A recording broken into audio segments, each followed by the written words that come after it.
So the first one is pathetic fallacy. अच्छा, मुझे तो ये समझ नहीं आता इसका नाम किसने रखा?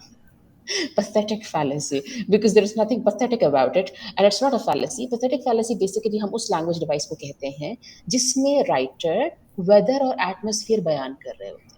अब आप खुद बताइए, आपने इस तरह की हजारों लाखों स्टोरीज पढ़ी हैं जिसमें राइटर वेदर और एटमॉस्फेयर बता रहे हैं। आई मीन चिल्ड्रन स्टोरीज में भी वेदर और एटमॉस्फेयर का तो डिस्क्रिप्शन आ ही रहा होता है, जिसमें वो बता रहे होते हैं कि the sun was shining brightly या the wind was cold and chilly, you know. So whenever there is a description of weather and atmosphere, it's an example of which language device? It's a use of which language device? Pathetic fallacy. Okay? Okay. हमें इसका नाम जानना क्यों जरूरी है? क्योंकि आपको पता है कि खुद तो आप इस्तेमाल करेंगी। अच्छा, another thing I should tell you about language devices or structural devices, as you will see. The good thing about these things is कि these have a two-pronged approach. You know, two-pronged approach इस तरह है कि एक तो आप इनको एक बार जब सीख लेंगी तो आप खुद इसको यूज कर सकती हैं अपनी राइटिंग में, ठीक है ना।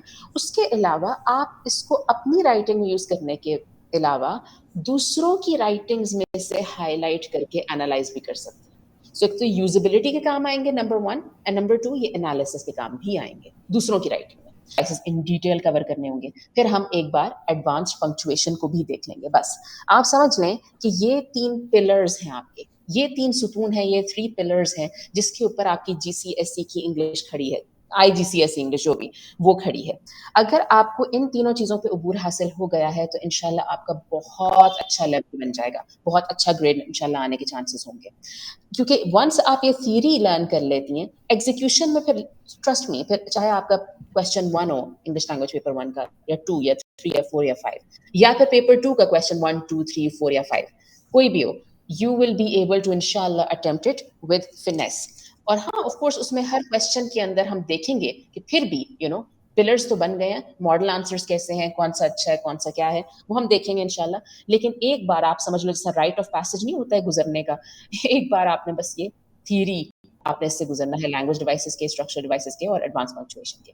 So let's begin again. So language devices की हम बात कर रहे थे, हमने बात की नंबर 1 लैंग्वेज डिवाइसेस के अंदर हो जाता है जी pathetic fallacy. Now language devices basically ये वो चीजें होती हैं जिसमें हम लैंग्वेज को एनालाइज कर रहे होते हैं आकाशा। सो आप फॉर एग्जांपल आपका पेपर 1 है ना, उसमें कोई भी क्वेश्चन है, चाहे क्वेश्चन 2 है या 4 है, उसमें जहां पे लैंग्वेज का क्वेश्चन है ना, ये जिस तरह के क्वेश्चन है कि how does the writer use language dot dot dot, ठीक है, how does the writer use language, ये वाला पार्ट तो सेम ही होगा ना कि राइटर लैंग्वेज को कैसे यूज कर रहे हैं, ठीक है। बाकी क्वेश्चन हाँ डिफरेंट होगा, टू डिस्क्राइब दिस कैरेक्टर या फिर to describe this thing, that part is going to be different, but the first part, how does the writer use language, is going to be the same, right? So how does the writer use language, इस वाले part के अंदर फिर आप किस चीज की बात करेंगे? ऑफ कोर्स आप लैंग्वेज डिवाइसेस की बात करेंगे, ठीक है जी। आप लैंग्वेज डिवाइसेस की बात करेंगे कि राइटर ने लैंग्वेज डिवाइसेस कौन से यूज किए। Language devices basically words and phrases हैं जिनको हमने फैंसी फैंसी नेम्स दे दिए इंग्लिश लैंग्वेज में कि ये वाला फ्रेज ये कहलाता है, ये वाला वर्ड ये कहलाता है, बस हमने उनके साथ डिफरेंट नेम्स लिंक कर दिए हैं, that's it. So language device number 1 is pathetic fallacy. Pathetic fallacy is the description of weather and atmosphere. जब आप वेदर और एटमॉस्फेयर को डिस्क्राइब कर रहे होते हैं ना इन डिटेल, उसको हम पैथेटिक फैलेसी कहते हैं।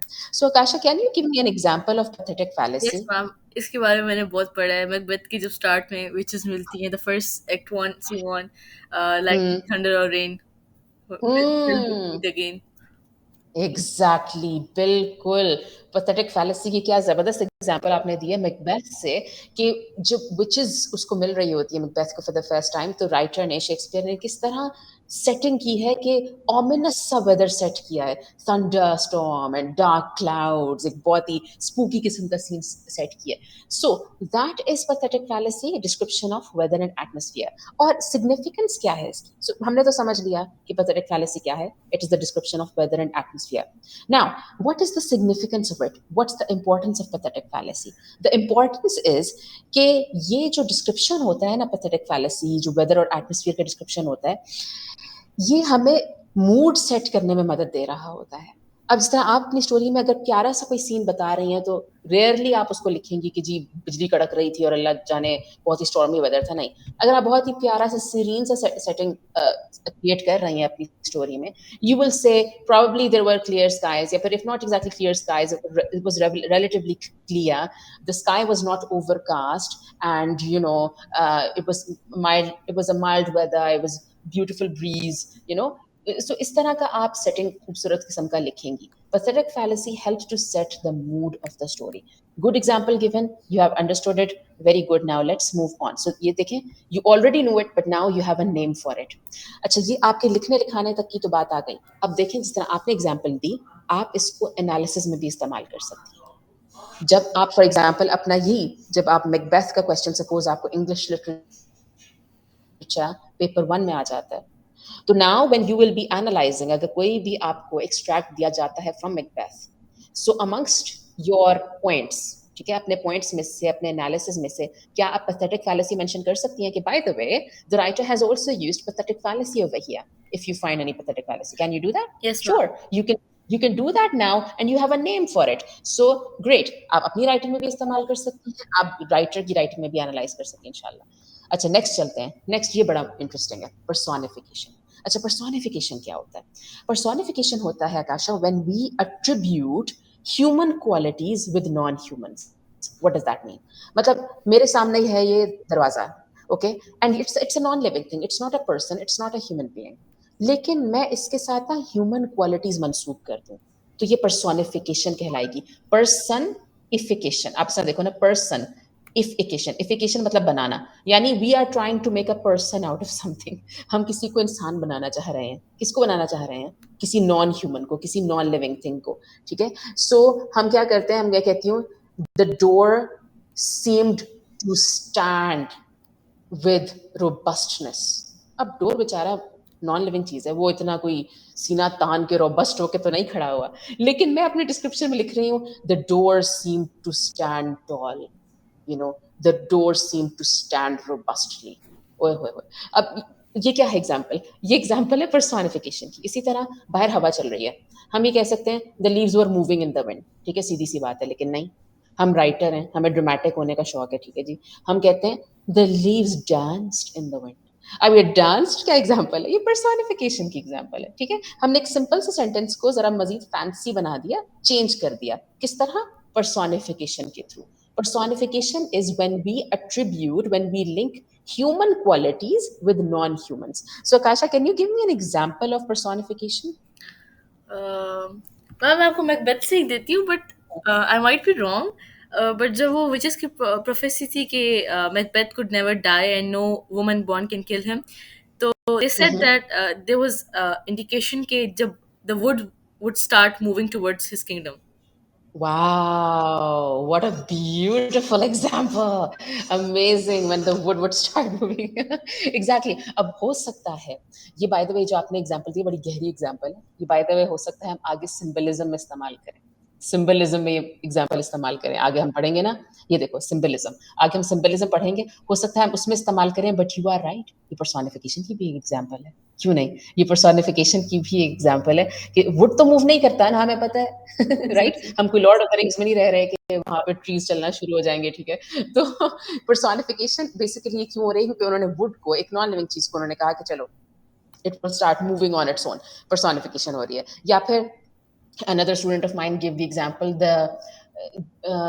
so the flowers seemed happy after the rain shower. Now we know flowers बेचारे कोई happy नहीं हो रहे, वो सिर्फ वहीं पे बैठे हैं, मौजूद हैं, लेकिन नहीं, हम human beings उनके साथ feelings और human qualities attribute कर रहे हैं. We are saying the flowers seemed happy after the rain shower. So that is personification. Again, personification आप अपने work में भी use कर सकती हैं, and you can also use it to analyze somebody else's work like you did so in case of Macbeth. Very good. Now let's move on. So आपको pathetic fallacy का पता चल गया और आपको personification का पता चल गया. तीसरा हम आते हैं जी सिमिलीज और मेटाफोर्स पे. नाउ सिमिलीज और मेटाफोर्स दोनों यूज किस लिए होते हैं? कंपैरिजन के लिए. सिमिली के अंदर भी हम लोग दो चीजों के बीच में कंपैरिजन करते हैं, मेटाफोर के अंदर भी हम दो चीजों के बीच में कंपैरिजन करते हैं. सो फ़र्क फिर क्या है दोनों में? क्योंकि दोनों ही कंपैरिज़न के लिए यूज़ होते हैं। फ़र्क ये है कि सिमिली के अंदर जब हम 2 चीज़ों के अंदर कंपैरिज़न कर रहे होते हैं, तो हम लोग कहते हैं कि लाइक या एज़, जिस तरह हम उर्दू में कहते हैं ना जैसा, ये बिल्कुल फलाँ की तरह है या जैसा है, जैसा या की तरह, इस तरह के वर्ड्स हम यूज़ करते हैं ना। इसी तरह इंग्लिश में हम क्या यूज़ करते हैं? एज़ या लाइक, ये वर्ड्स हम यूज़ करते हैं सिमिली के लिए। When we compare two things and we use words such as like or as. For example, Akasha is as fast as the wind. पता नहीं आकाशा शायद नेक्स्ट उसेन बोल्ट है ठीक है she is running very fast so Akasha is as fast as the wind I am comparing two things Akasha and the wind ठीक है जी और इस कंपैरिजन करने के लिए मैं क्या वर्ड्स यूज कर रही हूँ लाइक और एज मैं ये कह रही हूँ Akasha wind की तरह फास्ट है Akasha is as fast as the wind alright तो ये सिमिली की एग्जांपल हो गई नाउ इसके बरक्स मेटाफॉर में मैं जब कंपैरिजन कर रही हूँ मेटाफॉर में भी मैं कंपैरिजन कर रही होंगी लेकिन मेटाफॉर में जब मैं कंपैरिजन कर रही हूँ तो मैं एक्चुअली इन दोनों चीजों को इक्वेट कर दूंगी आई विल नॉट से कि Akasha is as fast as the wind मैं कहूंगी Akasha is the wind ठीक है वो विंड की तरह नहीं वो खुद विंड है भाई आकाशा एक तेज हवा का झोंका है आकाशा एक स्टॉर्म है alright Akasha is the storm Akasha is the wind alright so that will be a metaphor got दोनों में हम कंपैरिजन कर रहे हैं सिमिली में भी और मेटाफॉर में भी द डिफरेंस इज सिमिली में when we compare two things we use words such as like और एज वेयर एज मेटाफॉर में जब हम कंपैरिजन कर रहे हैं we actually equate the two समझा जी मैम। ग्रेट अच्छा तो इसकी एग्जांपल मुझे प्लीज जल्दी से दे दीजिए सिमिली की भी मैं मैकबेथ से नहीं दे सकती क्योंकि उनकी लैंग्वेज थोड़ी बहुत डिफिकल्ट हो जाती है मुझे वो हाँ, सेंटेंस नहीं याद मैं वैसे दे देती हूँ mhm, the weather is the weather is as hot as sun and mhm. um, metaphor की देती हूँ कि you are a tree for example. You are a tree. That's great. Okay. For example, वो बंदा ऐसे सुतून की तरह वहाँ पे खड़ा हुआ है आपको you are a tree. आप तो अपनी जगह से Okay, सही शाबाश very good so you understood the concept great अच्छा सिमिली और मेटाफोर आपको समझ आ गया जी बड़ा मजा आया बहुत अच्छी बात है अब सीन ये है हम मेटाफोर ही को लेके एक और लैंग्वेज डिवाइस भी बना सकते हैं सपोज हमने मेटाफोर क्रिएट कर लिया कि for example he is a monster या फिर he is a tree okay या कुछ भी हम मेटाफोर बना लिया अब उस मेटाफोर को हम एक्सप्लेन करना चाह रहे हैं जब हम उस मेटाफोर को थोड़ा सा एक्सप्लेन कर लेंगे ना 1 या 2 लाइंस के अंदर तो वो एक और लैंग्वेज डिवाइस बन जाएगा जिसको हम कहते हैं एक्सटेंडेड मेटाफोर यानी basically you can say extended metaphor is metaphor plus 1 or 2 lines of explanation okay Okay. Extended metaphor so suppose मेरा मेटाफोर था मैंने कहा कि life is a roller coaster okay जी that was my metaphor life is a roller coaster मैं उसको फिर मजीद एक्सप्लेन कर दूं इन डिटेल कि how is life a roller coaster मैं उसको एक्सप्लेन करूंगी 2 3 लाइंस में तो ये मेरा पूरा का पूरा एक्सटेंडेड मेटाफोर बन जाएगा I say life is a roller coaster this is what I am going to start with of course शुरू में मेटाफोर आएगा फिर उसके बाद मैं उसको एक्सप्लेन करूंगी life is a roller coaster you can never truly prepare for the ups and downs it brings at times you will be at greatest heights at times you will crash but every day is not the same just as every turn in a roller coaster is not the same अब मैंने explain कर दिया कि जी मुझे क्या शौक हुआ था कि मैंने ये मेटाफोर चूज किया why do I think that life is a roller coaster मैंने लाइफ और रोलर कोस्टर को क्यों इक्वेट किया है क्यों उसका मेटाफोर बनाया है मैंने आपको एक्सप्लेनेशन देके समझा दिया इसी तरह जो आपने example the he is a tree अच्छा आप 1 या 2 लाइंस में उसको एक्सप्लेन कर दें why do you think he is a tree तो Ma'am, extended I would like metaphor to change my example. I would like to say that my mother has a heart of gold. So, because very she good cares for everyone and she's very caring, loving. That's it. Oh, that's so sweet. अच्छा, my mother has a heart of gold. That's a very sweet thing, honey. लेकिन ये क्या है? My mother has a heart of gold. अगर मैं इसको यहाँ पे लिखूं, my mother has a heart of gold. चले रफली तो हम कह सकते हैं एक तरह से मेटाफोरिकल चीज है बिल्कुल सही बात है मेटाफोरिकल चीज तो यकीन है लेकिन फिर भी मैं आपसे कहूंगी जिस तरह कहते हैं ना बिल्कुल ही लिटरल होने के लिए अगर आप इज और आर वाला सेंटेंस अगर यूज कर लें दो चीजों को कंपेयर करने के लिए इक्वेट कर दें for example my mother is a golden hearted person या फिर गोल्डन ये भी एडजेक्टिव हो जाएगा एक सेकंड My mother नहीं is a diamond. My She's very precious. Oh, exactly. My mother is a diamond. For example, अगर my mother is a diamond, my mother is a gold. ठीक है, my mother is gold या फिर mother is a diamond. अगर ये आप ले लेते एक क्लासिक मेटाफोर बन गया. अब आप इसको एक्सप्लेन करेंगी तो एक्सटेंडेड मेटाफोर बन जाएगा. फॉर एग्जाम्पल सपोज आपने बोला my mother is a diamond, तो आप इसको एक्सप्लेन करें जी 1 or 2 लाइन्स में. Okay, so she's very precious and hmm. she is very unique. Hmm. And हम्म. अगर गोल्ड को बोलती तो मैं कहती शी इज लविंग केयरिंग, क्योंकि फिर हर्ट ऑफ गोल्ड हर्ट के साथ आ जाता है, तो डायमंड के हाँ, साथ प्रीशियस एंड एवरीथिंग आ जाता है. बिल्कुल. और डायमंड के साथ ये भी तो आ सकता है कि she is a very strong woman who is able to withstand a lot of pressure, क्योंकि डायमंड बहुत प्रेशर से बनता है बेचारा. यस. जेर जमीन, राइट. सो स्ट्रेंथ की बात भी आ जाएगी. वाह वाह वाह, बड़ी पोएटिक बातें हो गई जी. My mother is a diamond, आपने एक्सटेंडेड आपने मेटाफोर लिया और फिर उसके बाद आपने उसको एक्सप्लेन किया तो एक्सटेंडेड मेटाफोर बन गया. Brilliant, very nice. अच्छा, अब आ जाते हैं. So far honey we have covered with you 5 language devices. Clear हुए हैं मैं बिल्कुल? बहुत ज्यादा. मैम मुझे तो अमेजिंग. इतने साल तक आपसे इंग्लिश की क्लासेस नहीं चाहिए, मेरा तो ए स्टार पक्का आ जाएगा, 3 A स्टार्स पक्के. ओके, इंशाल्लाह. अच्छा, आगे चलते हैं जी. ऑक्सीमोरॉन. अब इसका नाम बड़ा फनी है, ऑक्सीमोरॉन. ऑक्सीमोरॉन क्या होता है?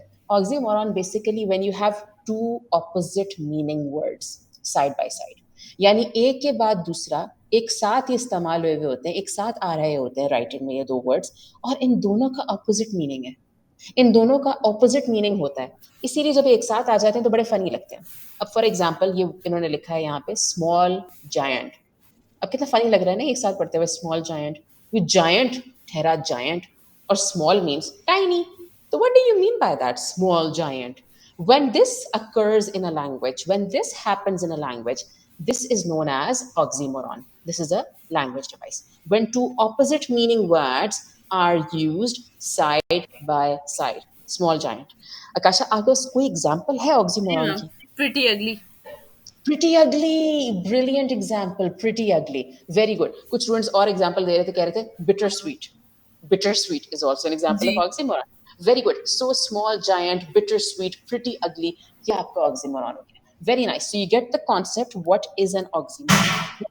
जिस तरह हमने मेटाफोर के साथ किया था कि एक बार हमने मेटाफोर बना लिया, फिर हमने आगे से दो या तीन लाइंस एक्सप्लेनेशन की दे दी, तो वो एक और लैंग्वेज डिवाइस बन गया, एक्सटेंडेड मेटाफोर. इसी तरह इसी तरह आप ऑक्सीमोरॉन को अगर थोड़ा एक्सप्लेन कर लें 1 or 2 लाइन्स में, तो क्या बन जाता है? It becomes another language device known as juxtaposition. Juxtaposition क्या होता है? दो अपोजिंग आइडियाज एक साथ आ रहे होते हैं. बेसिकली वी कैन से कि जक्सटापोजिशन के अंदर if we look at it तो उसके सेंटर में एक्चुअली एक ऑक्सीमोरॉन बैठा होता है, literally.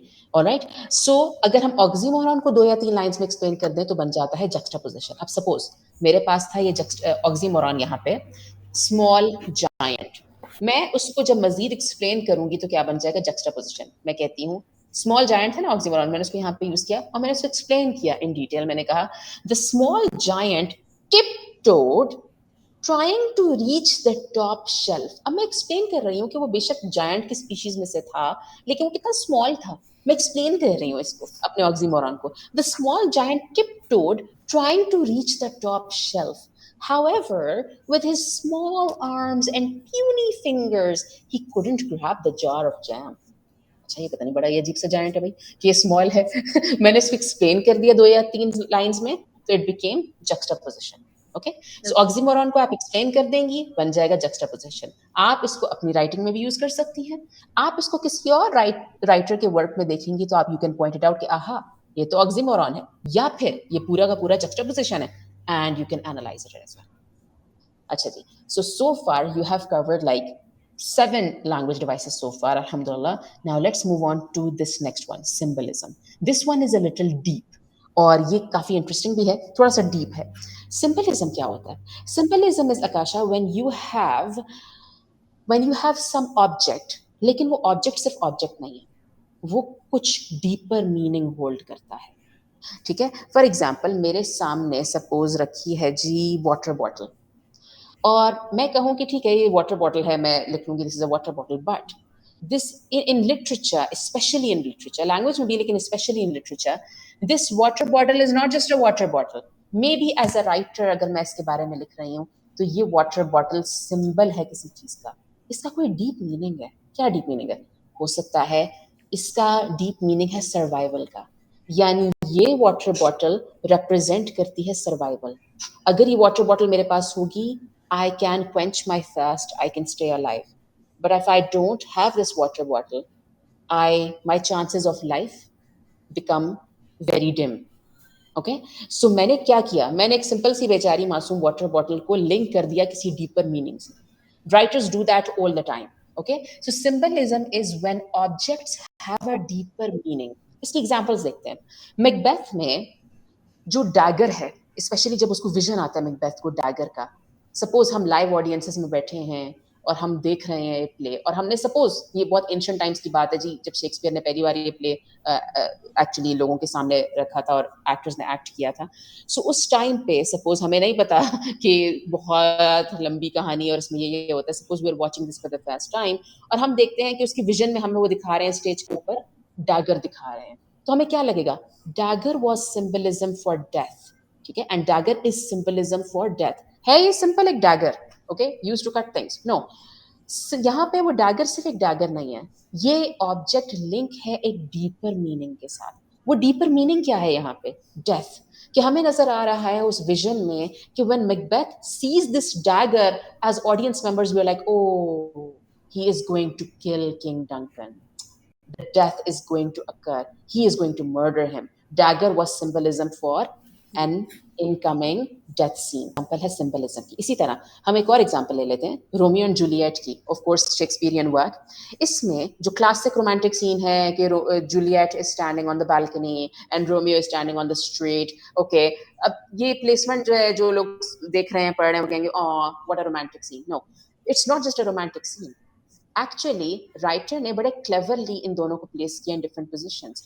Juliet is standing on the balcony on higher ground, okay, जबकि Romeo is standing on the street. ये डिफरेंस, ये जो फिजिकल डिफरेंस है इन दोनों के बीच में कि वो ऊपर खड़ी है हायर ग्राउंड पे and Romeo is standing on the street, ये एक्चुअली सिंबलिज्म है। ये सिंबलिज्म है बाय द राइटर कि वो शो कर रहा है कि इन दोनों की जिस तरह फिजिकल डिस्टेंस है, इसी तरह इन लोगों के सोशल क्लासेस में भी डिफरेंस है। Romeo came from a lower status background, he was basically a street rat, whereas Juliet came from the upper echelons of society. And she is also, by the way, standing on the higher part of the ground in a balcony. So ये physical distance, you know, ये symbolism show कर रहा है social hierarchy. So that is symbolism. Symbolism ये role play करता है writing के अंदर when objects are linked to a deeper meaning. Symbolism clear हो गया काशा? जी मैम। Excellent. Now let's move on further. Next is semantic field.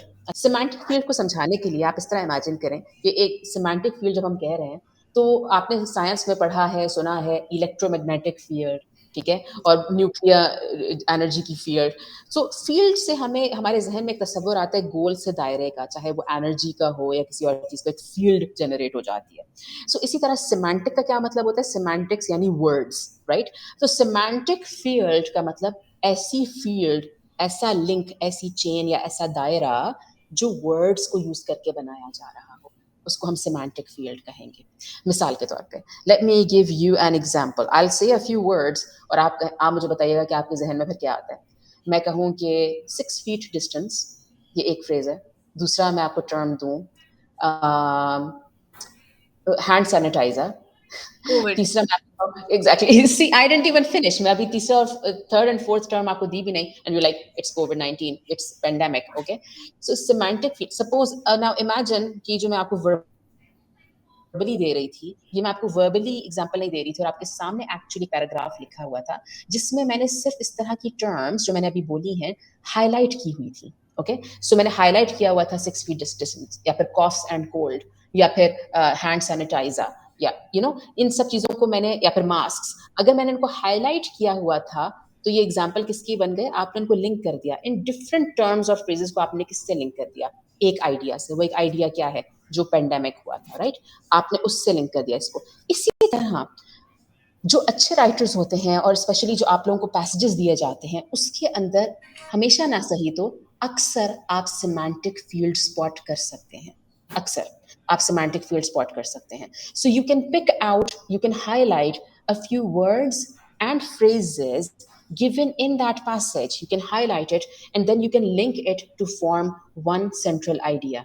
Suppose आपको एक sports के बारे में एक पैराग्राफ दिया हुआ है जिसमें से इन लोगों ने ये phrases और words highlight कर दिए हैं. कौन से phrases और words हैं वो? A ring, gloves, punch, referee.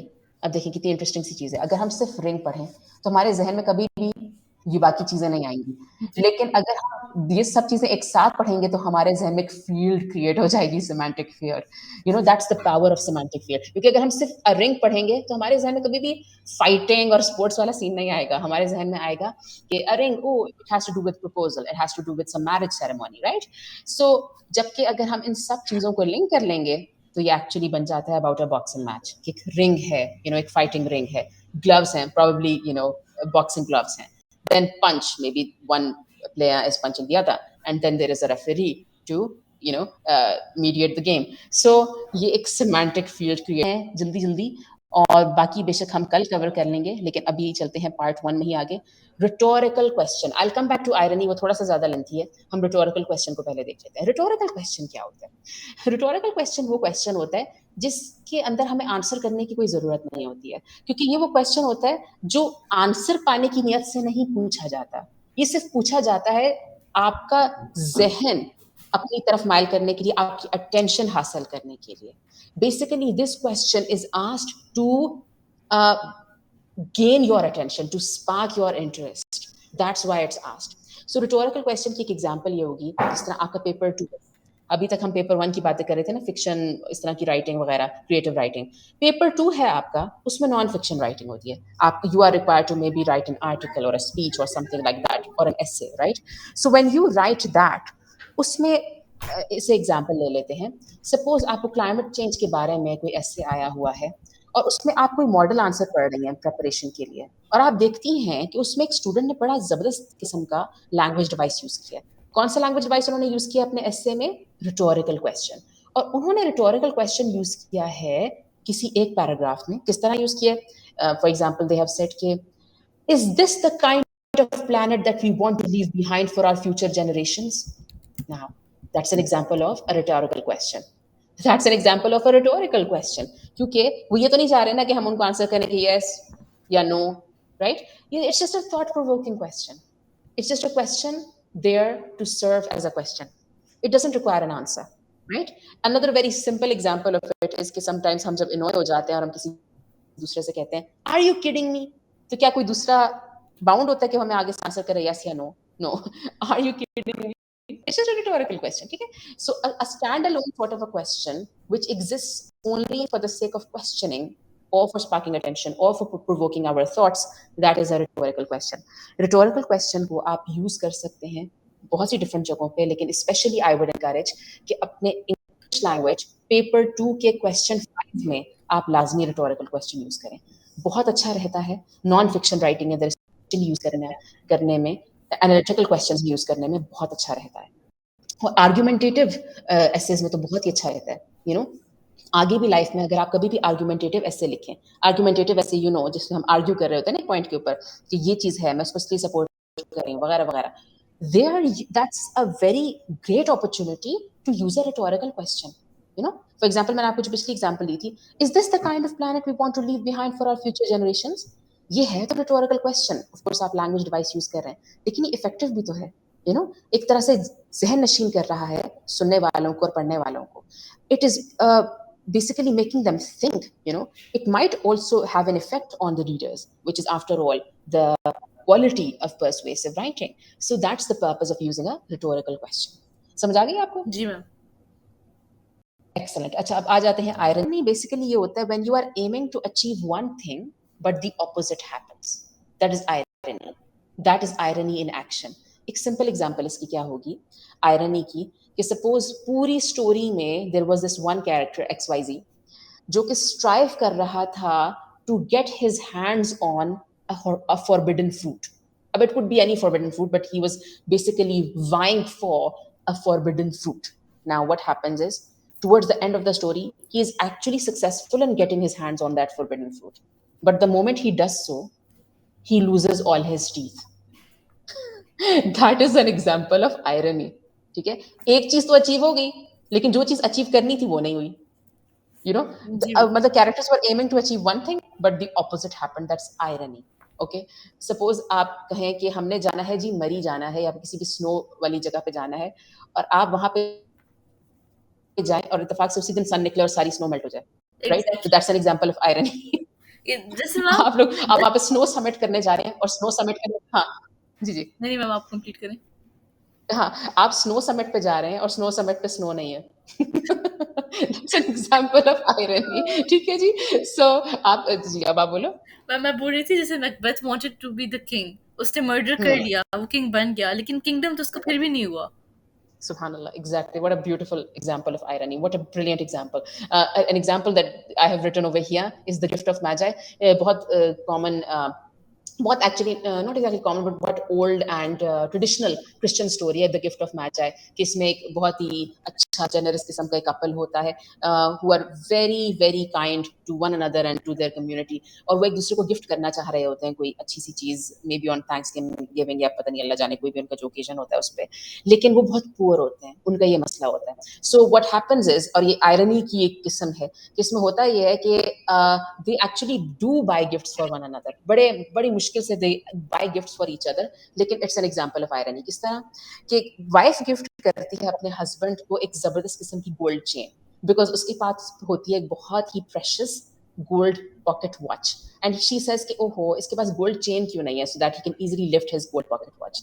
अच्छा, और वो ये किस तरह खरीदती है, अपने बहुत लंबे घने बाल पूरे कटवा के बिकवा के, वो तब खरीद के उसके लिए गोल्ड चेन। अच्छा, हस्बैंड क्या करता है, वो कहता है I will also surprise my wife, मैं उसके लिए क्या करता हूँ, I will buy these beautiful gemstone lined combs for her luscious locks of hair. और मैं इस तरह खरीदता हूँ जी ये combs, even because I don't really have the money, मैं I can sell my gold pocket watch. So when they show up at the dinner table, they present the gifts to each other. They no longer have those things that can actually go along with those gifts. The wife no longer has those luscious locks of hair to wear those beautiful gemstone lined combs, and the husband no longer has that gold pocket watch to actually go with the gold chain that his wife has bought for him.